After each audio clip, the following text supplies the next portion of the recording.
from the earliest times, mankind has used the bow to hunt for food. Cave paintings in France, Spain and North Africa depict our ancestors hunting with bows and arrows 20,000 years ago.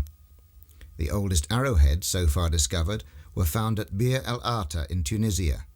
They are 50,000 years old, but the bow could be older even than that. Organic matter from these distant millennia has long since decayed, and we may never know how far back its true origins lie. The development of the bow was a major step in overcoming man's physical limitations, and was thus a significant tool in the development of his intelligent existence. The process for manufacturing flints for arrowheads is called knapping.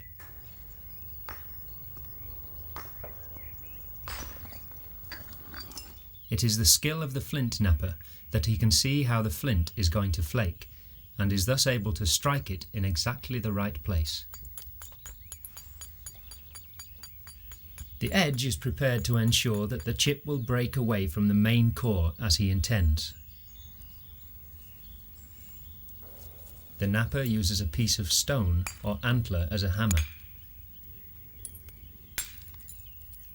Flints fracture, leaving curved, sharp edges, ideal for working into tools and weapons. The next stage is called pressure flaking. The flint is wrapped in a leather pad to protect the hand, and then a piece of bone or antler is used to flake away the edges of the flint, gradually creating the desired shape.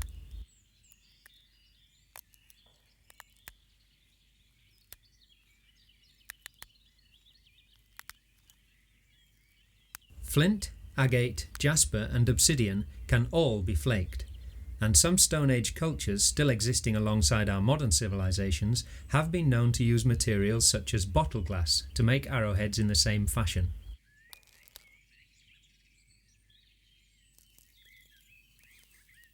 When ready, the arrowhead is fitted into the arrow shaft with a kind of paste made from a mixture of birch resin and charcoal dust. Making an arrow in this way is a labour-intensive process, and a Stone Age hunter's arrows would have considerable value.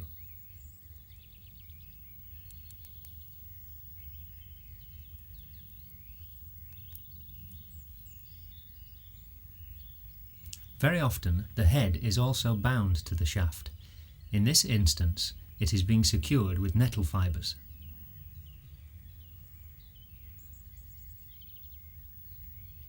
Once bound, it is then given a final coating of the resin and charcoal compound, resulting in a very strong bond.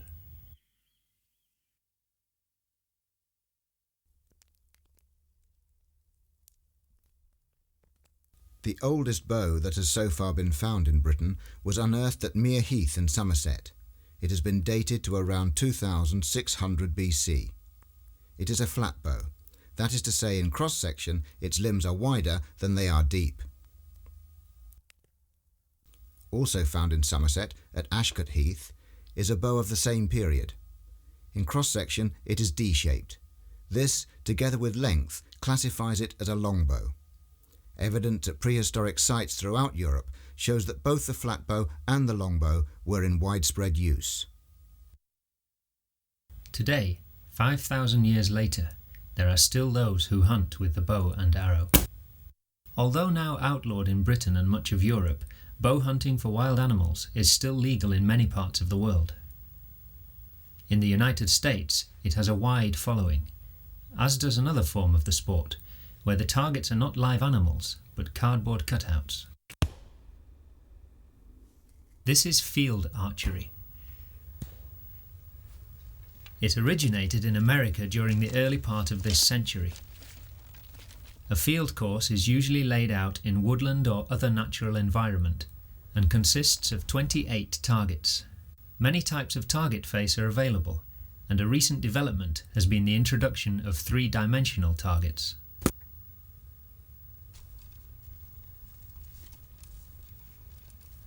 Field archery is popular with those who enjoy shooting barebow, that is, without any form of sighting attachment, and many archers still enjoy the challenge of shooting with the traditional English longbow.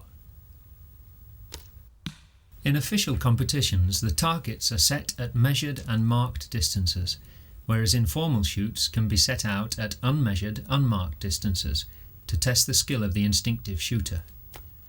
There are other difficulties which can add interest to a course, such as overhanging trees,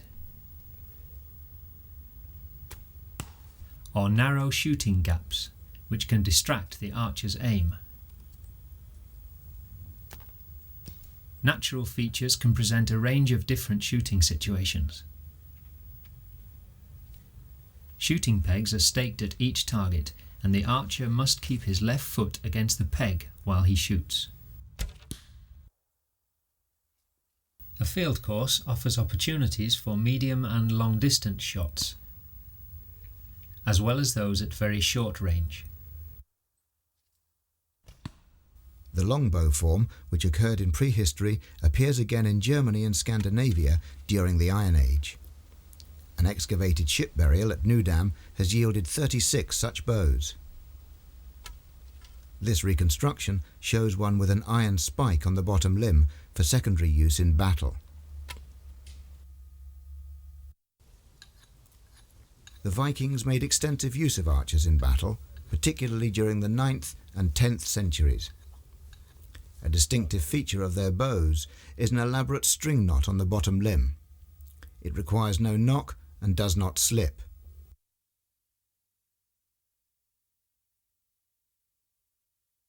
Yew was the favoured bowwood, but as in this example, elm was also popular. The top limb was fitted with a side nock, and the copper peg acted as an ingenious string keeper when the bow was unstrung. Archaeologists have unearthed a diversity of Viking Age arrowheads. Most are iron, though some are bone or antler.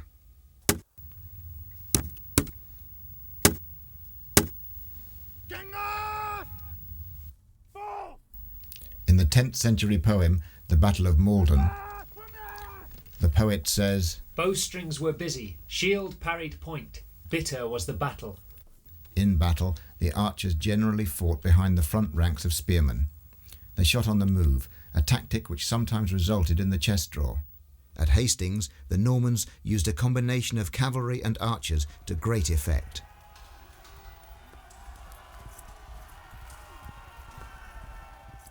Just over 100 years later, in 1169, Richard de Clare, Earl of Pembroke, led an Anglo-Norman force into Ireland.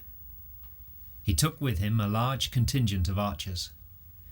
The Earl himself was known as Strongbow because he drew a stronger bow than any man. The archers in his army were Welsh and earned great fame for their prowess with the bow. Welsh archers really made their mark, however, during the 13th century, first fighting alongside Simon de Montfort in the Barons' War, and later in guerrilla warfare against Edward I in his efforts to subdue this unruly region.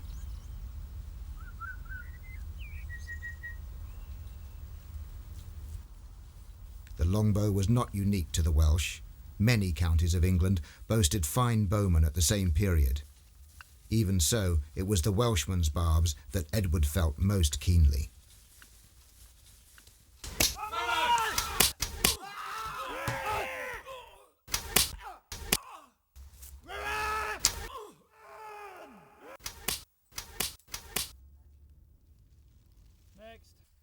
Seeing their worth in battle, Edward went to great lengths to recruit longbowmen into his armies, offering pardon to outlaws who would join his ranks and bend their bows in his service. In 1277, 800 archers from Gwent and Crickhowell joined the king's forces. New pay structures were introduced. 100 hand-picked archers from Macclesfield received 3d a day in royal service at a time when the usual pay for infantry was only 2d a day. The days of the feudal army were on the wane, and the need for professional bowmen was increasing. By the 14th century, the longbow was firmly established as a primary military weapon, and regular practice at the butts was required training.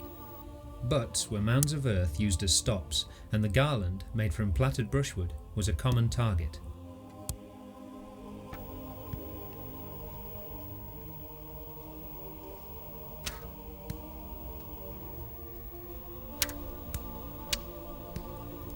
The increasing military importance of archers and the need for trained men produced a stream of statutes, making regular practice with the bow a legal obligation.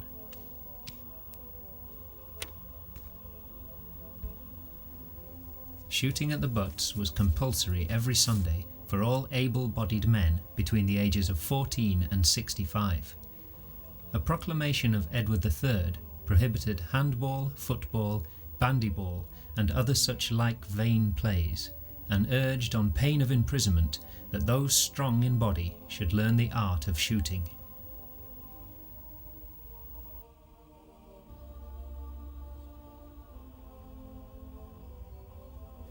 Alongside such policies, there were also restrictions on the use of the bow. As well as being the weapon of the soldier, the bow was also the weapon of the rebel, the brigand, and the poacher. Many laws prohibited carrying bows in the royal forests, that is, the royal hunting preserves, and severe penalties awaited those caught with a bow and barbed arrows. The Assize of Arms of 1252 stated that those who lived within the royal forests, at that time a substantial part of the realm, and who owned bows, must not carry sharp broadheads, but must use blunts, which, though effective enough against birds and small game, did not pose a threat to the king's venison. The Luttrell Psalter, illustrated in the early 14th century, depicts many arrows of this type.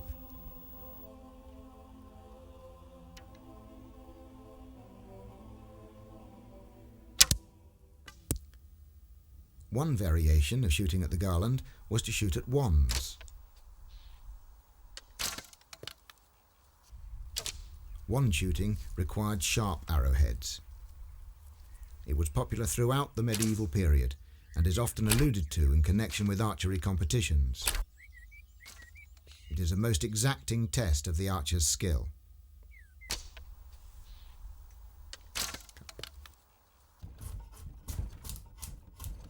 Many types of wood have been used for making the longbow.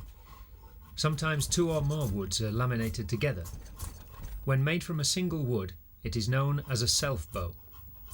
During the Middle Ages, self-bows were the norm. Ash, elm, laburnum and yew were all widely used. Other woods included boxwood and Brazil, the latter imported from India. But at all times the yew tree, Taxus baccata, has been considered supreme. This mysterious, sacred and poisonous tree has ever yielded up the best timber for bow staves. The rich dark amber of its heartwood, perfect for resisting compression, and the pale honeyed cream of its sapwood, perfect for resisting tension, combine together in a natural state to form a mighty wooden spring with the potential to accumulate, store and release energy.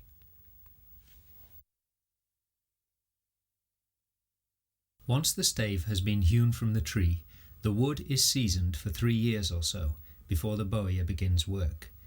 Every bow is unique. The bowyer works by eye alone. He must see the bow in the stave. The wood should be close-grained, without windgalls, knots, pins and twists. Today, much of the best yew comes from Oregon. During the Middle Ages, it came mainly from Spain and Italy. Good English yew was scarce, and demand in England for top-class fine-grained staves was so great that they were levied as an import tax on casks of wine and other goods. By the time of Richard III, this duty was as much as 10 staves for every cask of Malmsey wine. Quality yew bow staves were at such a premium, and bows were in such demand, that one statute decreed that for every yew bow a bowyer produced, he must make 2 more from other woods.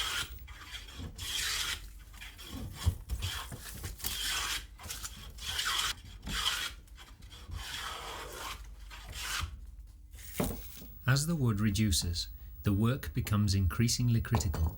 Too much, and the stave is easily spoiled.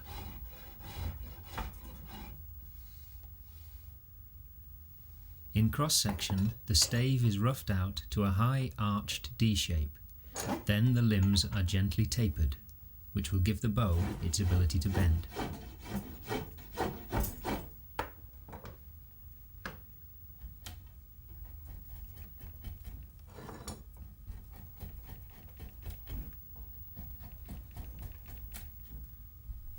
The bowyer must follow the demands of the grain. It is vital that the limbs bend in a smooth curve, with no stiff spots or weak points. Either will break the bow. Irregularities in the grain must be accommodated, so that as the bow bends, the stress is evenly distributed. This is the art of the master bowyer. Where the thin layer of sapwood rises, the heartwood must follow. Where it dips, the heartwood is left proud.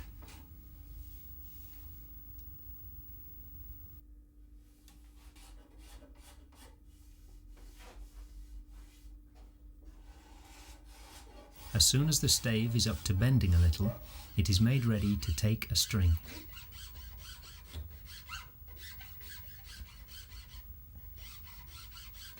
Then it is put upon the tiller.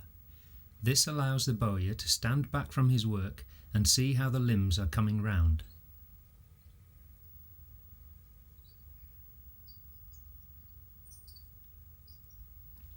Here the problem is the contradictory curves of the stave. One limb reflexes, the other deflexes. The bowyer must get this limb moving, whilst at the same time maintaining a balanced curve on both limbs.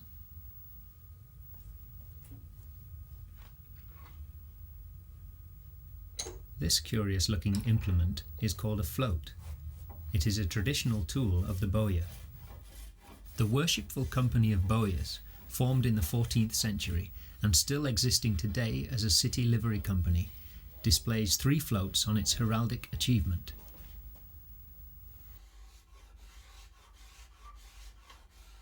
The plump, rounded part of the bow's cross-section is called its belly. It is the powerhouse, the muscles of the bow.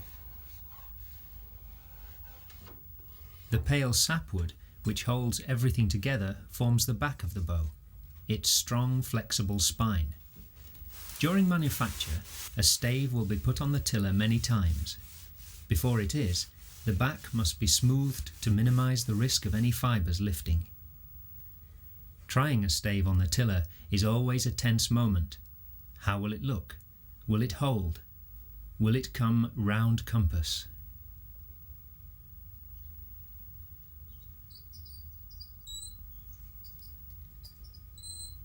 Yes, now it is a bow, a fine bow. It will be fitted with knocks of horn to protect the wood from the string, and its limbs will be waxed to keep out the damp. Then it will be ready for service.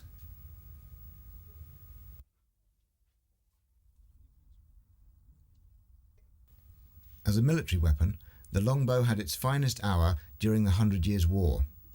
The armies of Edward the Black Prince won famous victories at Crécy in 1346 and at Poitiers in 1356. It was Edward's reliance on archers that carried the day. A Frenchman, Philippe de Comines, wrote of the English bowmen, "They are the flower and hope of the armies, the most sovereign thing in the world when it comes to battles." The range of the longbow depends on many things: the skill of the archer, the wind, the draw weight of the bow, and the type of arrow.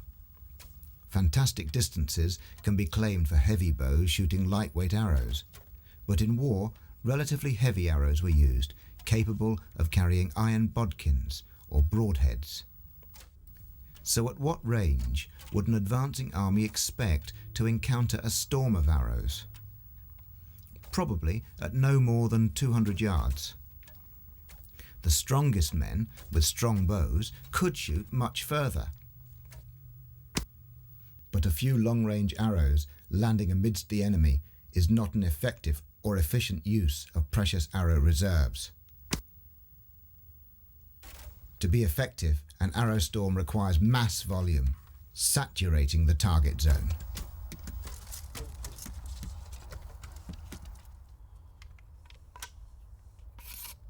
The procurement problems of keeping a medieval army supplied with arrows were enormous. In 1356, no bows or arrows were to be found in the county of Chester because the king had taken them all to France. In 1359, 850,000 arrows were supplied to the arsenal at the Tower of London. Good quality ash and aspen were in great demand for making arrow shafts. In 1369, the Fletchers were given a royal reprimand for using green, unseasoned wood. During 1418, the Tower sent out orders to the counties for 1,190,000 goose feathers for fletching. 3 years earlier, the longbow had had one of its greatest triumphs. In 1415, the bowmen of Henry V's army found immortal glory in their defeat of the French at Agincourt. 5,000 archers and just 1,000 men-at-arms defeated a force estimated at some 50,000 to 60,000. They did so with the bow and thousands upon thousands of handcrafted arrows. Compared to the crossbow and to early forms of gunnery, an advantage of the longbow was its rate of shooting. But its very ability to shoot arrows in volume meant that its tactical use had to be regulated in line with available supplies. In a time minute, these archers each shot 12 arrows. They were by no means shooting as fast as they could. They were simply asked to shoot fluidly, at a rate they could keep up for several minutes and repeat again and again.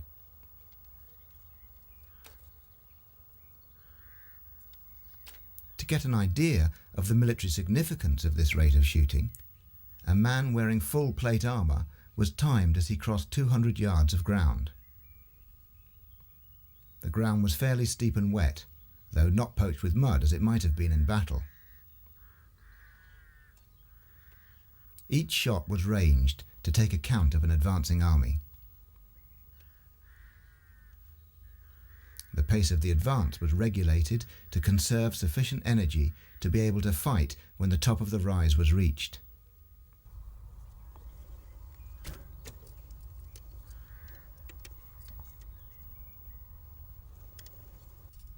Without armour, the same distance can be covered with little effort in around 90 seconds.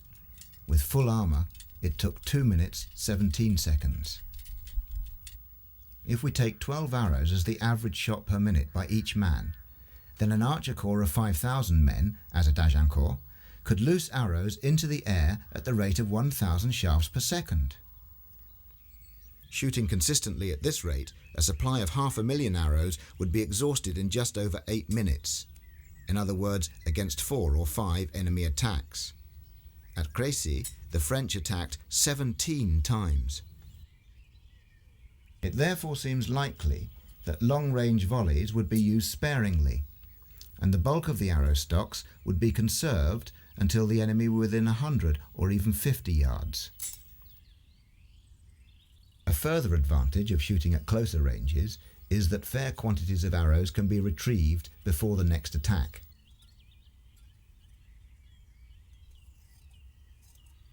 A range of arrowheads were used in medieval warfare. These are broadheads. They were capable of causing savage wounds, particularly against horseflesh.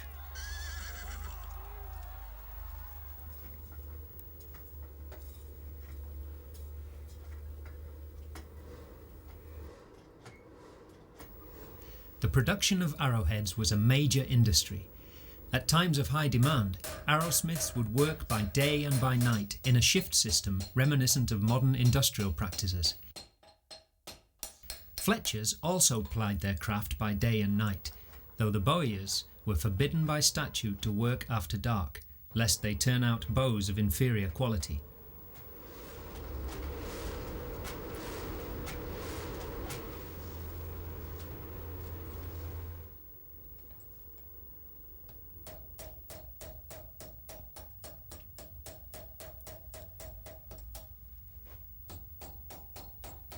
Most medieval arrowheads fitted over the arrow shaft with a tubular socket like this. Others less common, were fitted with a tang, that is a spike which inserts into the shaft.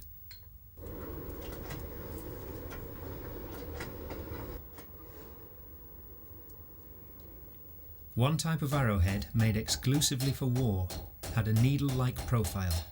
It was called a bodkin.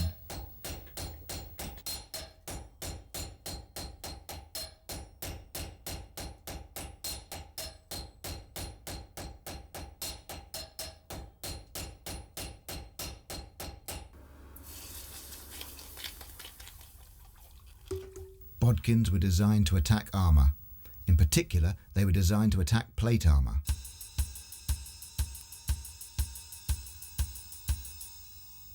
By the second half of the 15th century, a knight could be clad from head to toe in plate armour, and tests have shown that plate can be pierced by a bodkin. Indeed, in an experiment set up in 1984 by Peter Jones of the Defence Research Agency, it was found that there could be considerable penetration.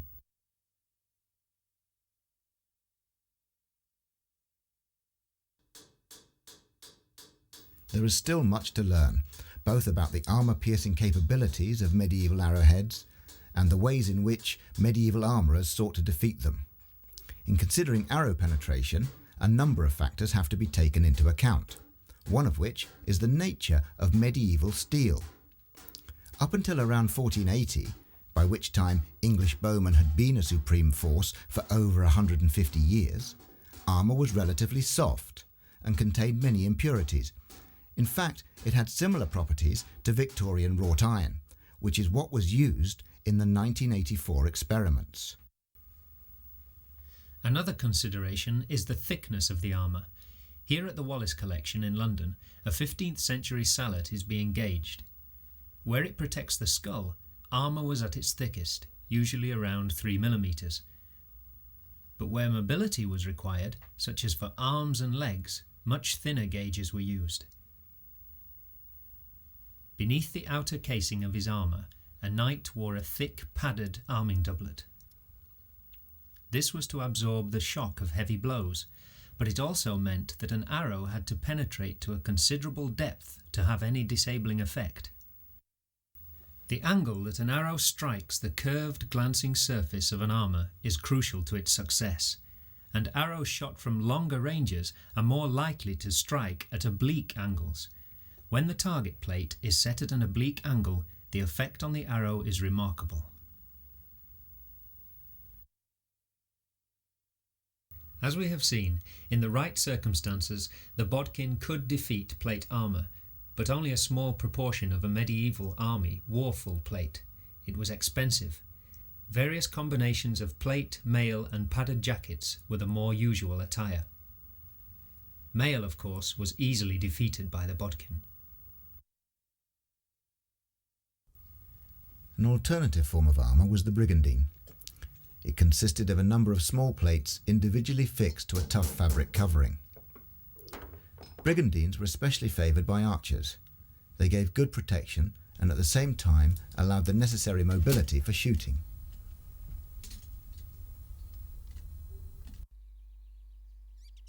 Jean de Vavrin, who fought with the French at Agincourt, wrote, "I am of the opinion that the most important thing in battle is the archers." It was a view shared by a succession of English commanders. As a result, archers were well paid by the standards of the day. Coupled with this were the rewards of war. Looting and plunder were a legitimate means for the rank and file to improve their fortunes. Professional soldiering could be a profitable business, and archers are invariably depicted in manuscripts wearing good quality clothing and equipped with good quality weapons. Even more prosperous was the mounted archer. He travelled by horse but dismounted to fight. Throughout the 14th and 15th centuries, mounted archers were recruited in great numbers. Edward III had a contingent of over 4,000 at the Siege of Calais.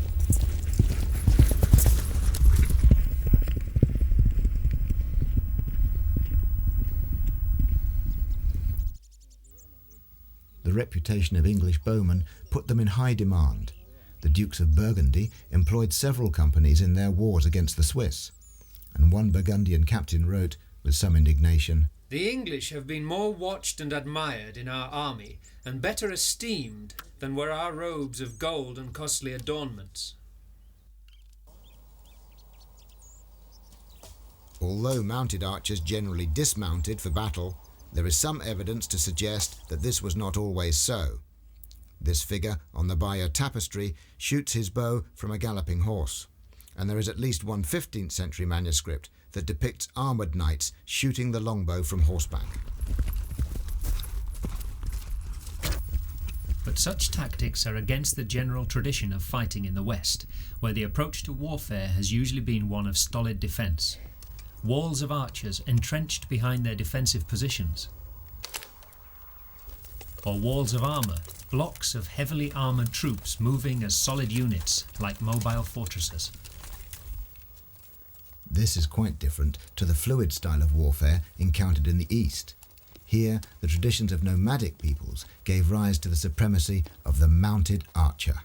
Scythians, Parthians, Avars, Tartars, Mongols, Magyars and Huns, all are famed for their horse archers, and none more so than the Seljuk Turks.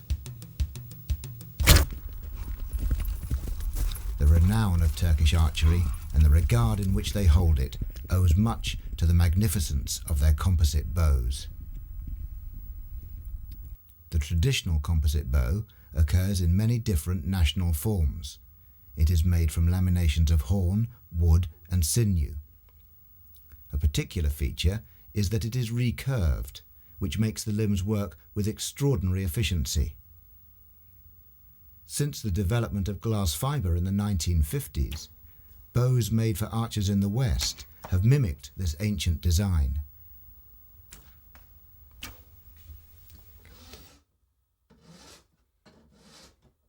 The wooden frame or core of a traditional composite bow may consist of up to 7 separate pieces, each joined with a V-splice.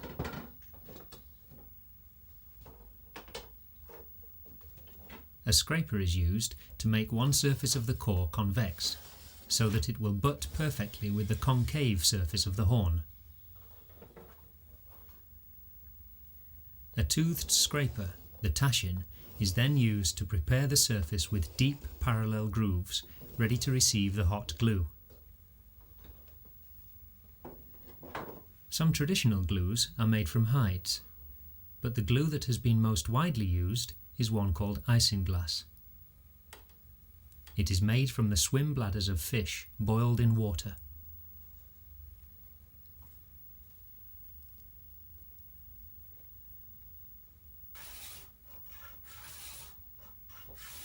A strip of horn is shaped and prepared to form the tough, compression-resistant belly to the bow. Supplies of horn are plentiful in both Asia Minor and the steppelands of Eastern Europe.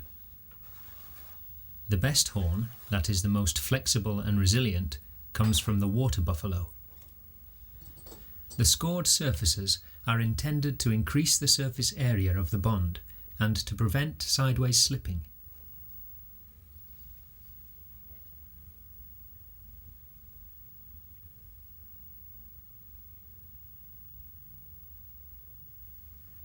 A first sizing coat is allowed to dry, and then a second coat is added before putting the two together.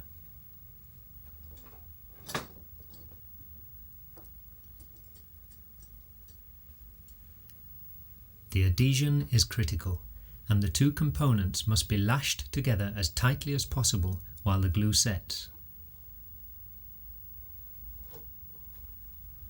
The bow is bound with twine to keep the two layers under tension. A special tool called a tenjek is used to keep an even pressure on the binding.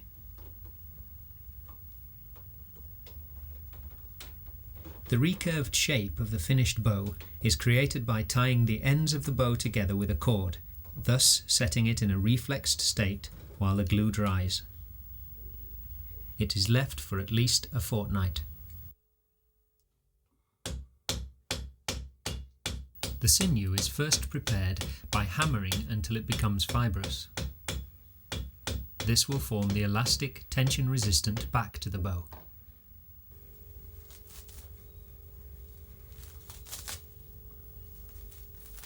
It is teased apart and combed into very fine strands. The best sinew comes from either the Achilles tendons or the back tendons of oxen. When ready, it is thoroughly saturated with the hot glue, effectively creating a substance very like modern fiberglass and resin. Great care must be taken at this stage. A 15th century Persian manuscript says that all of the skill lies in the laying of the sinew.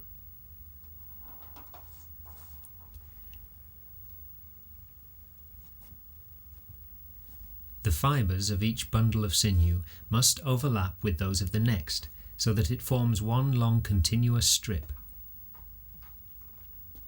A bow may have up to 3 layers of sinew, and at least 6 weeks drying time must be left between each layer. After the final layer, the bow must be left for a year before stringing, 4 years for the best flight bows. The drier the sinew, the more elastic it becomes. After a year or so of natural drying, the very best bows are put into bread ovens and baked for 24 hours. Once the bow has been strung, shot and adjusted, it is then covered with vellum or with birch bark. The materials used in a composite bow make it very sensitive to climate, particularly damp, and it must be sealed from the elements. It is then lacquered. The finest bows are highly prized and often exquisitely decorated. In European art, composite bows appear widely in representations of biblical or classical themes. In this portrait of Queen Elizabeth I, she is depicted as the ancient goddess of hunting, Diana. Diana was a symbol of feminine power and emancipation. It became highly fashionable for influential women to have themselves portrayed in her image. In the 18th century, Madame de Stael, a celebrated courtesan and society hostess, nurtured a deep passion for archery. It is said that she practiced constantly, dressed in classical guise. In this age of romanticism, Diana, the Roman incarnation of the Greek Artemis, represented an ideal of womanhood. Both the Romans and the Greeks used mercenary archers in their armies. Indeed, Scythian archers had been recruited into the Grecian armies from as early as the 6th century BC. The Scythians and the Roman cohortes Sagittарiorum used various forms of the composite bow.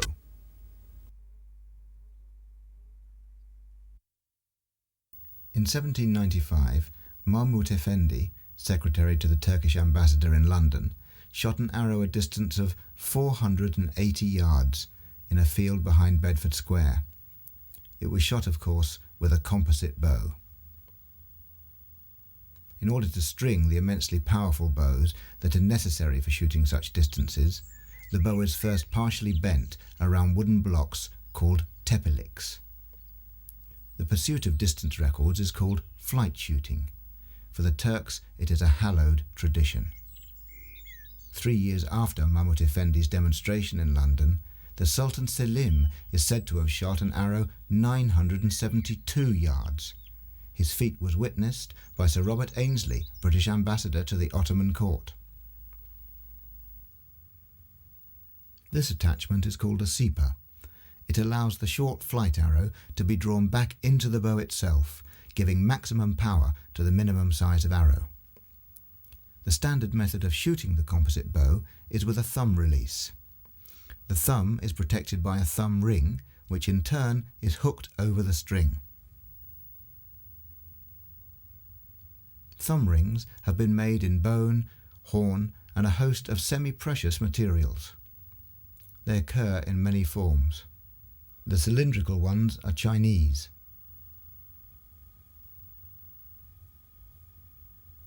To draw the bow, the thumb is supported and locked into position by the fingers. Because of the immense distances attainable with these bows, a special form of practice arrow was developed called an ebrish. The spirally wound fletching prevents the arrow from travelling too far. Composite bows are capable of delivering formidable power with relatively short limbs, which also made them suitable as the bows for crossbows. The knowledge of composite bows brought back from the Crusades enabled Europeans to build crossbows which were both powerful and compact. Earlier crossbows had wooden bows, but to have any great power, a wooden bow needs long limbs, clumsy on a crossbow, so their strength was limited. With the more powerful composite bows, some form of mechanism was required to span them. This one is called a gaffle, or goat's foot lever. On average, it gives a power advantage of around 5-1.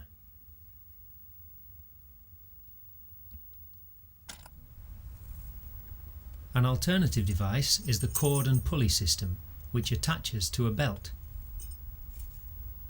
Some versions are fitted with double pulleys, working side by side. Although relatively quick in operation and cheap to produce, the cord and pulley only gives a power advantage of 2-1. Here at the Wallace Collection, there is an array of crossbows and spanning devices. This one, known variously as a German winch, a rack, a crick, or a cranakin, is the most powerful of all.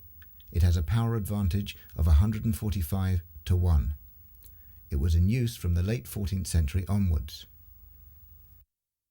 Improvements in steel manufacture, which took place during the 15th century, meant that it also became possible to make steel prods for crossbows.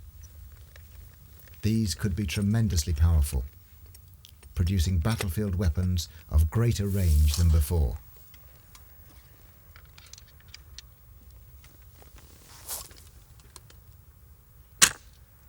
They were also quicker and cheaper to make. This spanning device is known as an English windlass. It gives a power advantage of 45-1.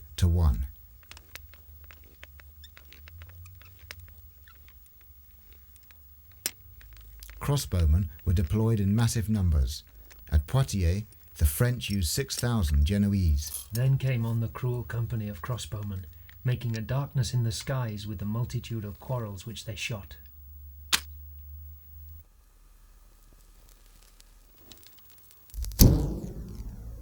Fire arrows were used both in siege warfare and as a mainstay of naval engagements. Paradoxically, just as the longbow reached its zenith on the battlefield, the age of gunpowder dawned.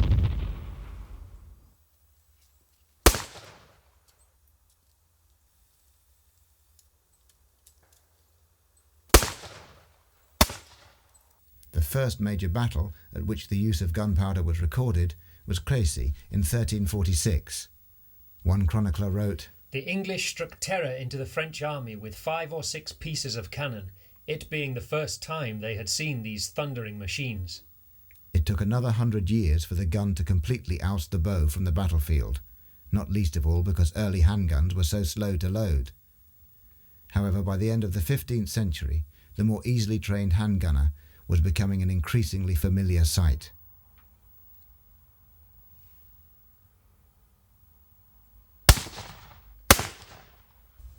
The bow remained popular for hunting. Firearms were considered unchivalrous, good enough for war, but not against noble quarry. Huntsmen often rode out with their bows, and one 14th century book, Le Livre du Roi Moudou, shows them shooting the longbow from horseback.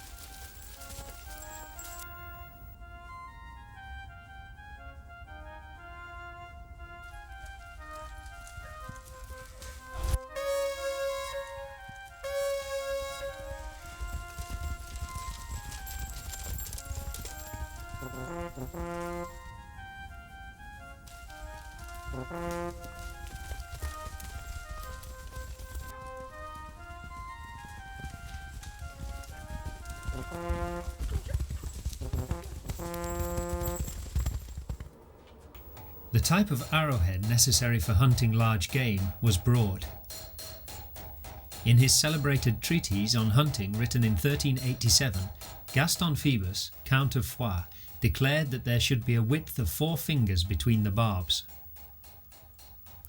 Ladies of rank enjoyed their hunting on equal status with men, and the bow was a favourite weapon. The more usual practice when hunting with the bow was to take stand and wait.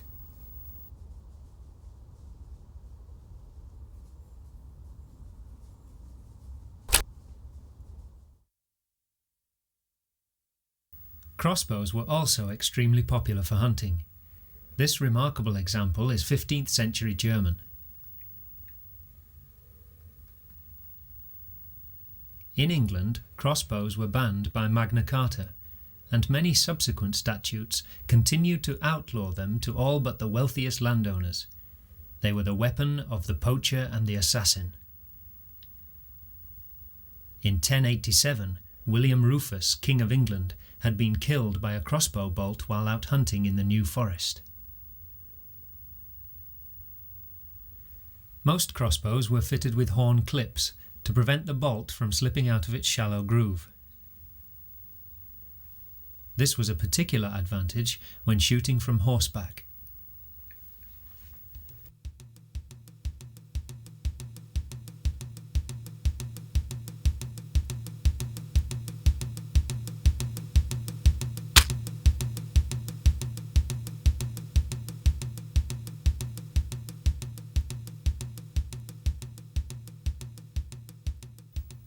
An alternative version of the crossbow is the pellet crossbow, or stone bow as it is otherwise known. A stone or pellet was placed in this cradle, the rear loop of which hooked onto the trigger release. Pellets were made either from lead or baked clay. They were used predominantly for shooting birds. It is thought that the stone bow was invented by the Chinese and introduced into Europe by Portuguese traders.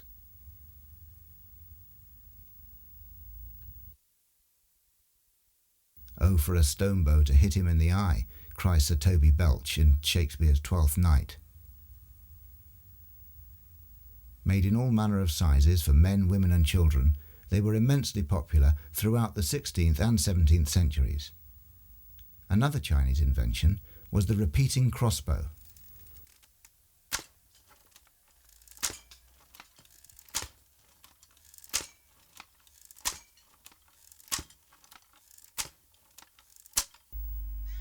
Here at Her Majesty's Tower of London, displayed among the collections of the Royal Armouries, are some rare examples of the English longbow. They were salvaged in 1841 from Henry VIII's warship, the Mary Rose, which sank in the murky waters of the Solent in 1545. During a major excavation of the site in the 1970s, a further 138 bows were brought to the surface. Since no actual medieval bows are still in existence, these are the closest evidence we have to the great bows of the 100 Years' War. Originally fitted with horn nocks, now long dissolved by the sea, the bows provide vital clues as to the nature of the medieval longbow. Most are from single staves and are of deep stacked D cross-section. They are all made of yew. There is no sign of any binding on the hand grip, and unlike modern bows, the limb action works right through the centre of the bow. The modern style of longbow is slightly stiff through its centre section, the majority of work being done by the limbs, whereas the Mary Rose style longbow curves in a smooth arc, working right through the hand.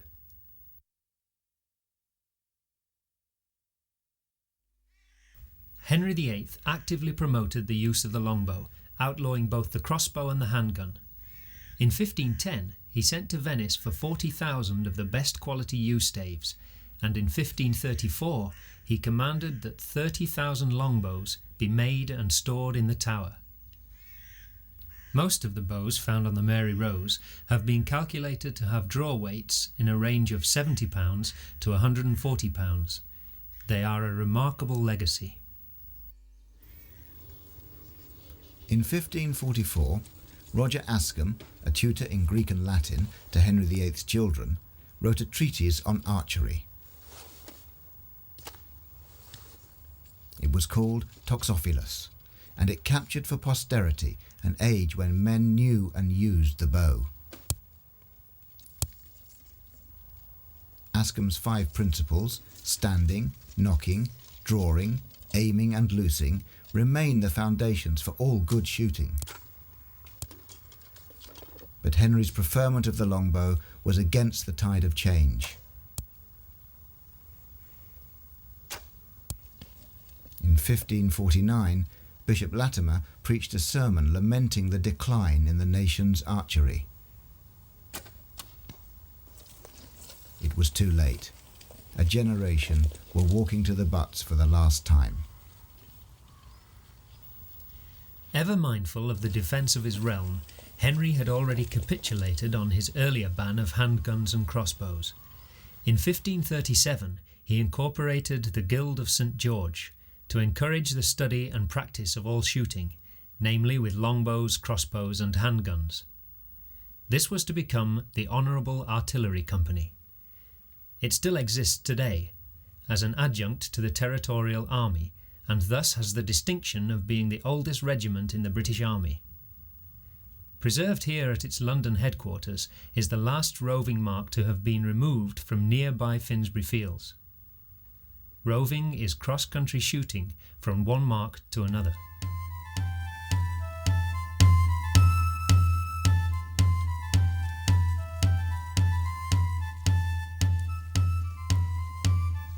Today, roving is the most informal of all archery's many forms, and the marks tend to be features of the landscape, like a patch of earth, a stick, or a leaf.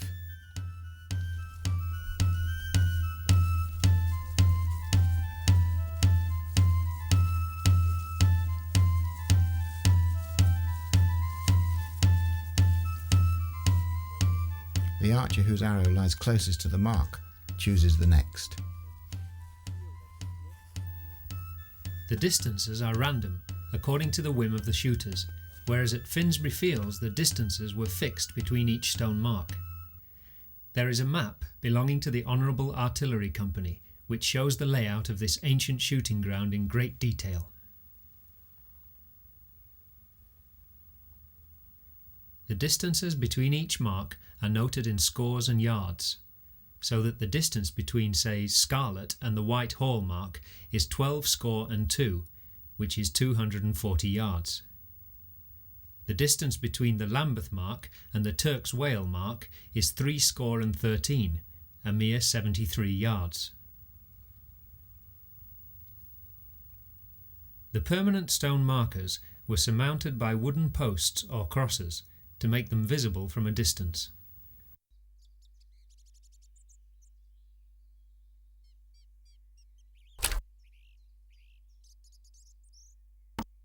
Closely allied to roving is clout shooting. The clout was a canvas target stretched over a hoop and shot at from long distances. At these longer ranges, it can be difficult for the archer to gauge exactly where his arrow has landed and thus correct his aim. For this reason, a marker is set to stand near the mark and signal where each shaft falls. For instance, 1 bow length short.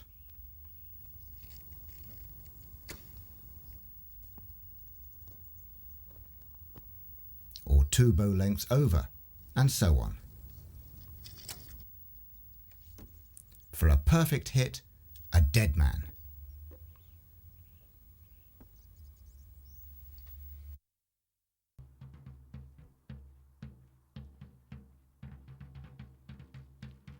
An order in council of 1598 directed that all bows be exchanged for muskets and calivers. This officially marked the disappearance of the longbow from the battlefield, though throughout the following century there were many who called for its revival.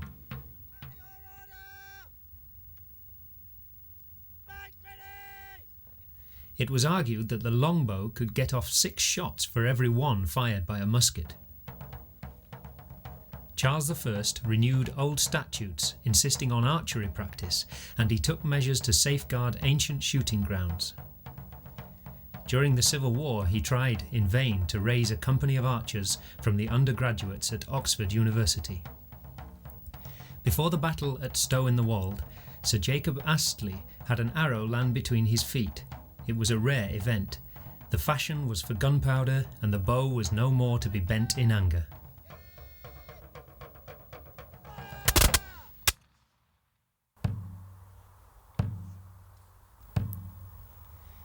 After the Civil War, archery was kept alive by a few die-hard enthusiasts.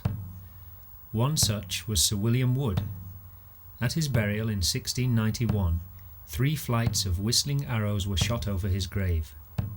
He was the martial and celebrated champion of the Finsbury Archers. They were a body of men once described as a most heroic rarity. Draw! Loose! Knock! Draw! Loose!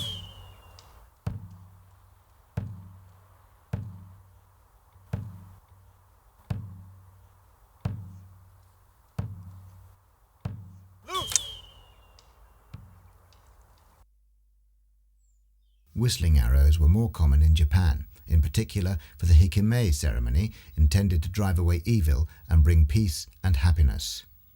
The ceremonial and religious aspects of archery have always played an important role in Japanese society.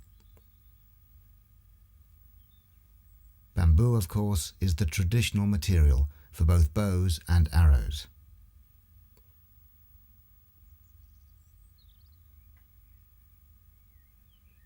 Kyujitsu, war archery, was central among the ideologies of the samurai. Both mounted and infantry archers were used in battle, where individual accuracy was considered more important than massed flight of arrows. This is Kyudo, the way of archery. Above all, the archer strives for beauty of form and dignity in the shooting attitude. The Japanese set great store by the mental and spiritual disciplines involved in shooting the bow. In particular, Zen philosophy is thought by many to hold the key to infallible accuracy. In a Zen approach, the archer empties his consciousness and seeks to become a single entity with the target. Thus, there is no distance between them.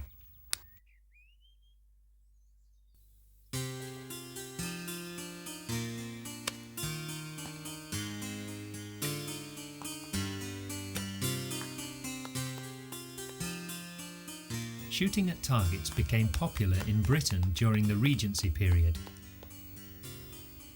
The Prince Regent was an enthusiastic bowman, and fashion-conscious society was quick to follow his lead. Targets were constructed with pasteboard, and target faces varied in both size and colouring. Scoring systems, such as existed, were idiosyncratic and haphazard.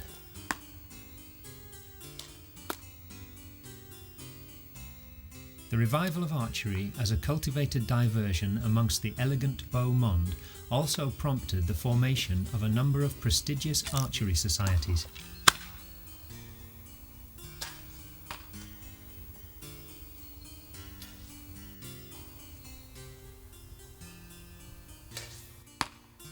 The Royal Kentish Bowmen and the Royal British Bowmen both enjoyed royal patronage. In 1766, Sir Ashton Lever and a group of enthusiastic archer friends founded the Toxophilites. They have an unbroken history to this day and are now the Royal Toxophilite Society.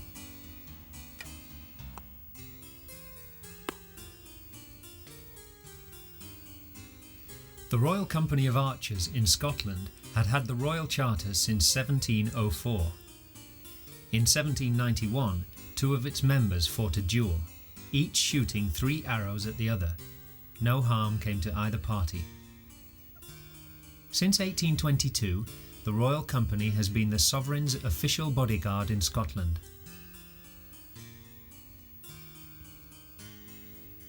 The Prince Regent's most enduring legacy to archery was in introducing an orthodox scoring system and in regulating the distances at which the target should be shot. The distances, he set, were 60, 80 and 100 yards.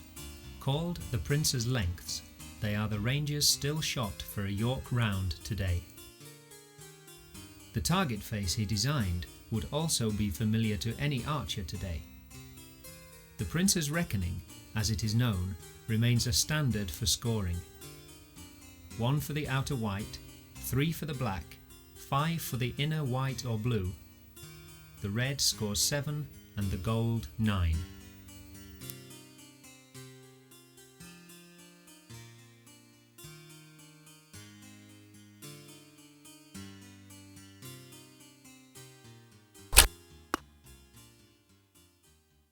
A form of archery popular in 18th century Europe was to shoot at popinjays, that is, wooden birds set high upon a pole.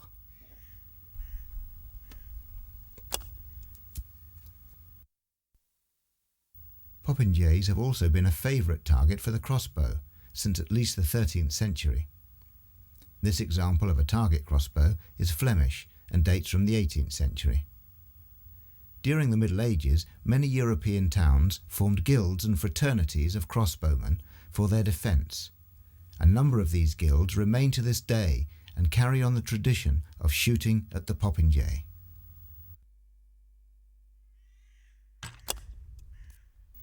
The popinjay can also be shot with the longbow, though this is rarely done today. The popinjay does not seem to have been as widely used in England as it was on the continent, although Henry VIII's charter to the Fraternity of St. George specifically states that they may use and exercise the shooting in their longbows, crossbows and handguns at all manner marks and butts, and at the game of the popinjay. In Scotland, however, there is a strong tradition of shooting at the popinjay, or papingo as it is known locally. The Irvine toxophilites, formed in 1814, shot at an elevated target fixed to the top of a 30-foot pole. At nearby Kilwinning, in a custom dating to the 15th century, the bird was perched atop the Abbey Tower.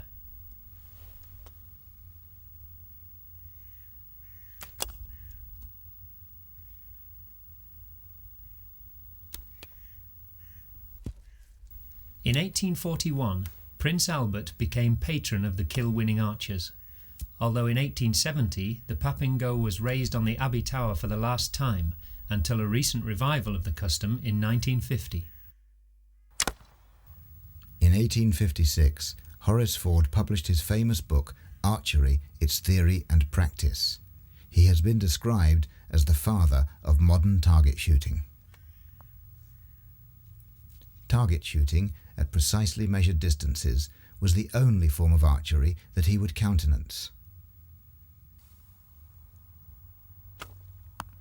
He described clout and roving as a refuge for the destitute. A deeply religious man, he practiced every day of the week, except Sundays. He changed many aspects of the shooter's stance and action.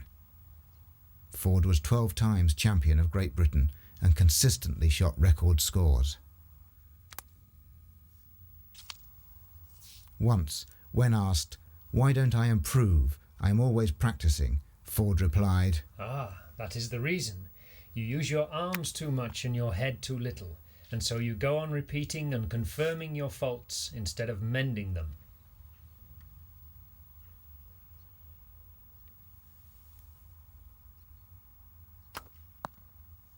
Target archery flourished during the Victorian era, and away from the Grand National Archery meetings that Ford frequented, it was also fashionable as a country house amusement.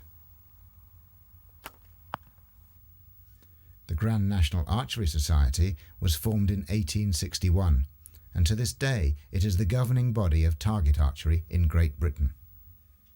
The greatest difference between the archery of Horace Ford and that of today is the changes in tackle made possible by modern materials and technology. Bows constructed of tubular steel made regular appearances on the archery field from the 1920s to the 1960s. Superb steel bows had been produced in India and Persia as far back as the 18th century. They were a flat cross-section with reflexed limbs and beautifully decorated. By contrast, the European steel bow seemed rather utilitarian, but in its time it was considered a most modern and innovative weapon. During the 30s and 40s, a group of American archer scientists developed a new style of flat bow. It had echoes of the past. Their version of the flat bow was based on the bows of an Amero-Indian tribe from the west coast called the Hoopers. it became known as the American longbow and enjoyed universal popularity. Until superseded by the reflex composite bow introduced in the 1950s. Such bows are today made in take-apart form, the limbs attaching to the central riser by means of bolts.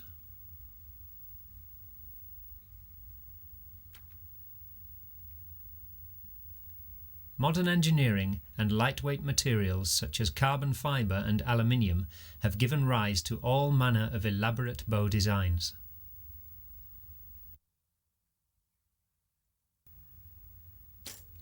In 1969, Wilbur Allen, an American, patented the compound bow.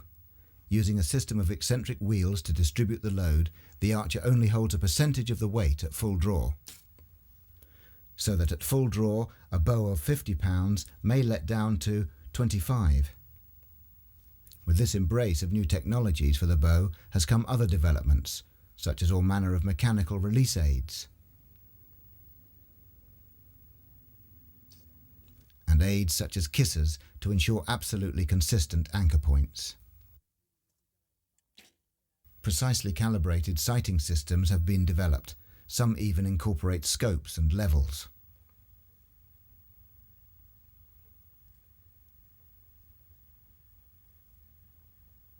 Forests of pokers, V-bars and torque flight compensators nod gently on the modern target line, stabilizing the bow, damping down the kick and smoothing the shot.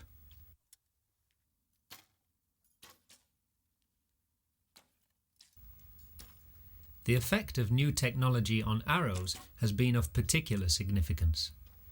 Moulded plastic nocks have given a uniform precision to the way the arrow leaves the string.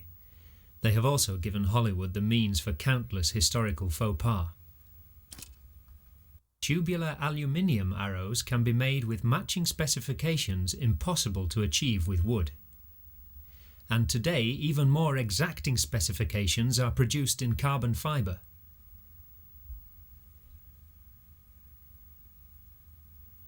The consistency offered by every arrow being exactly the same produces relentless accuracy at championship levels. Archery was an Olympic event from 1908 to 1920. The sport then fell into decline and was not reintroduced until the 1972 Games in Munich. Today it thrives and is enjoyed by millions in many countries throughout the world. In this brief survey, we have touched on just some of its history. One character who cannot go unmentioned, however, is Robin Hood. Countless versions of the legend for film and television have reduced noble sentiment to cliché. Even so, he continues to capture the imagination of succeeding generations, and from target line to greenwood, his spirit resides in every archer's heart. First mentioned in the 14th century poem Piers Plowman, tales of the great bowman occur throughout the Middle Ages, and scholars have long debated whether or not he actually existed. Some place him in the reign of Richard I. Others argue persuasively that he was active during the reign of Edward II. The legend persists, but the man himself remains shrouded in mystery.